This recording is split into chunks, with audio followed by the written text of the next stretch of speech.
what is the difference between ritual and superstition? Or to look at it from another way, at what point does ritual become superstition?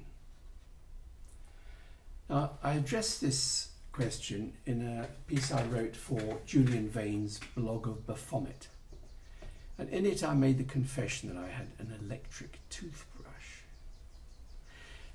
And it was one of those toothbrushes which, in order to encourage you to brush your teeth for a full 2 minutes, it divided that time into 4 lots of 30 seconds.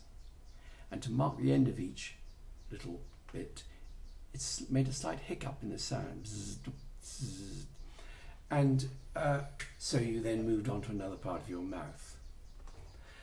Now, the thing that I confessed is that when I'm using that toothbrush, I try to anticipate that moment of changeover, and I like to be standing in a particular way when it happens. Basically, I like to be standing so that my feet are neatly on the tiles of my bathroom and not crossing the lines.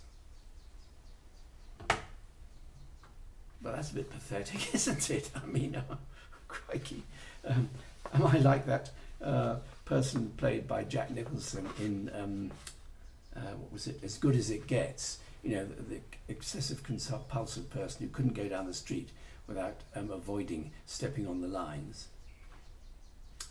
Well, I must admit, it does have something to do with my childhood memories of A.A. Milne and his story, his little poem, which goes, "Whenever I walk in a London street, I'm ever so careful to watch my feet. And I keep on the squares, and the masses of bears who wait at the corners all ready to eat the sillies who tread on the lines of the street go back to their lairs." So, do I try not to step on the lines of those tiles because I'm afraid I'm going to be eaten by a bear? No. So why do I do it? Well, this looks like superstition, but I say it isn't superstition. Why? Well, you see, I'm not frightened. I'm not afraid I'm going to be eaten by a bear, or I'll have bad luck or something if I stand those stairs, or on those squares. On the contrary, I quite often don't bother to do it at all. And if I do it, however, I sort of feel quite good. Now that to me makes it not into superstition, but into a magical ritual. Something I can do, some little extra thing which makes me feel better. So, how does it work? I mean, why does this happen? Well, I also explained in that blog of Baphomet that I could illustrate that perhaps with another ritual, because I have several little rituals in my life. And one is that when I go down to my office, I have a burglar alarm which I have to deactivate. When I come into the office, it buzzes and then I have to quickly deactivate it. Now, sometimes I actually prefer to deactivate it on my way down before I get to the office. And that means just a few extra steps and a few extra keystrokes. So in other words, I'm doing something extra that isn't practically necessary. And that's an example of a ritual. So the question is, why do I do it? Well, the answer is, I don't like being ordered around. Now, you might just say, well, that's Aries for you, isn't it? But actually, Aries, as a martial sign, is actually quite good at taking orders, as long as Aries respects the person giving those orders. And the thing is, I don't respect this alarm, which just, and my hands are all full of books, and I'm suddenly told I have to put them down, rush over, and beep, beep, beep, beep, beep, beep, and deactivate the alarm. Whereas, if I deactivate it first, I'm the one giving the orders. I'm in control. I'm not being ordered around. Now that is a clue as to why I like to stand in that way while I'm doing my teeth.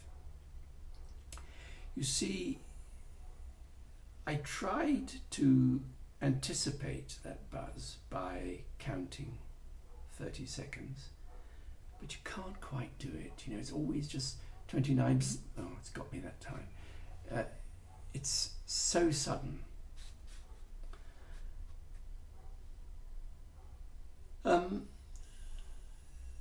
So instead, I sort of make sure I'm prepared for it. Now, this is a bit like lessons I remember in Tai Chi, where there was a certain posture, a sort of balanced on 2 feet, your hands at the sides, your weight distributed evenly, where you feel you're ready for anything. You're not off balance. If anything comes to you from any direction, you're ready for instant movement. And it's something akin to that, a sense of preparedness.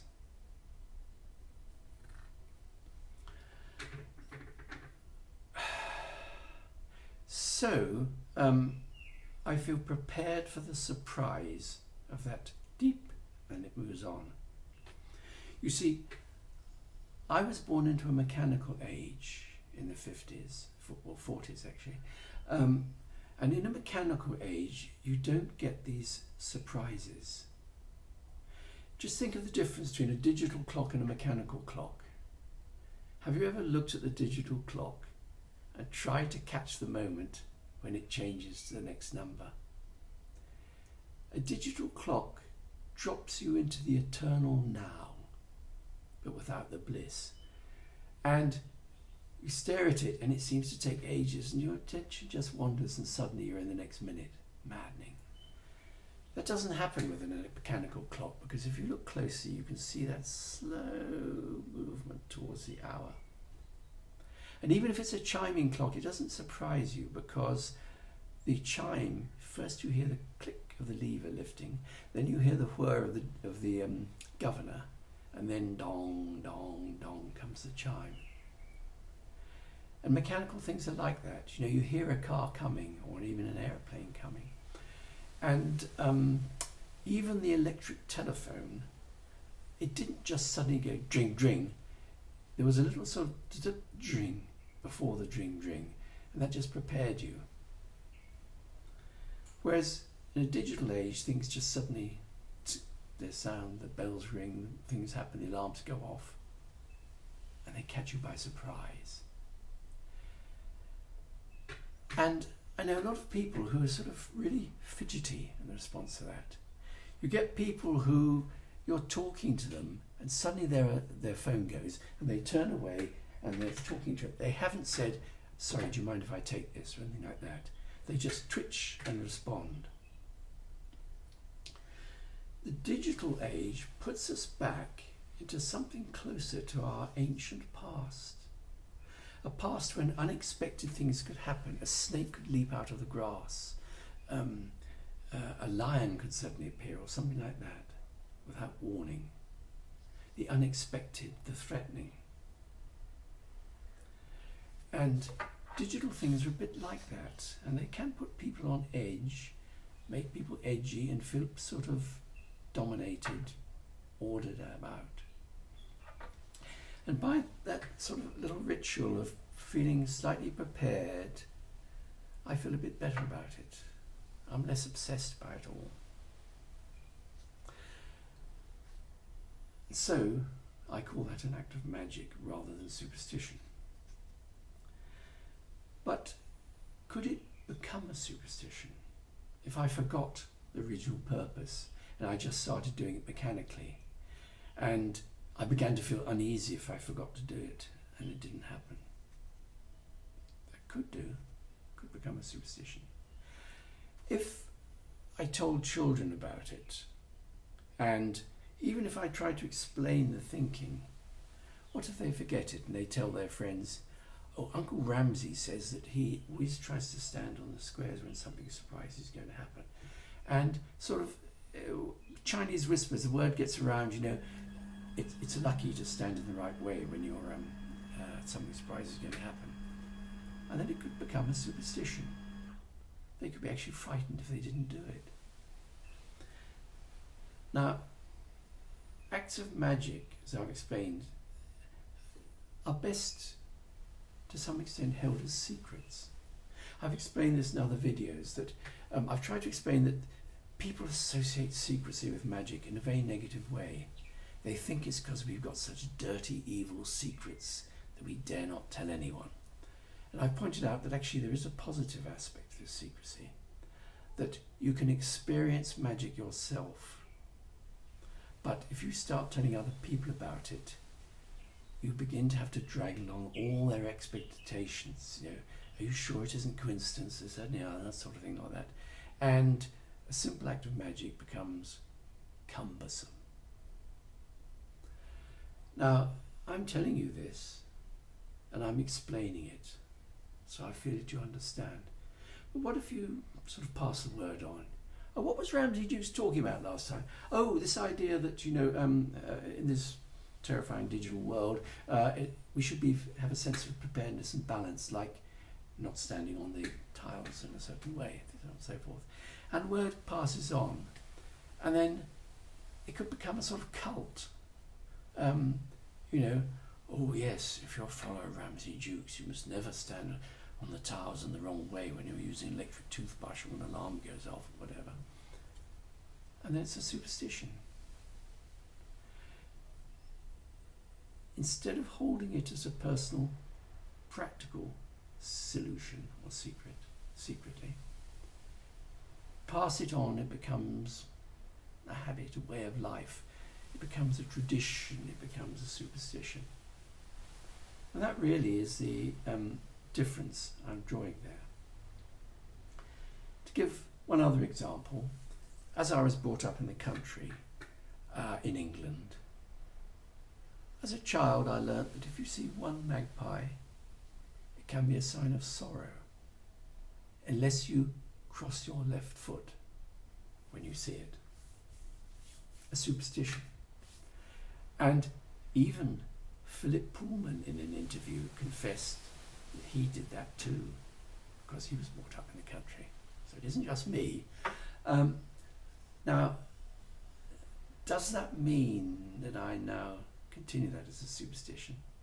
Well, I do continue it when I'm in England, but in a more positive spirit.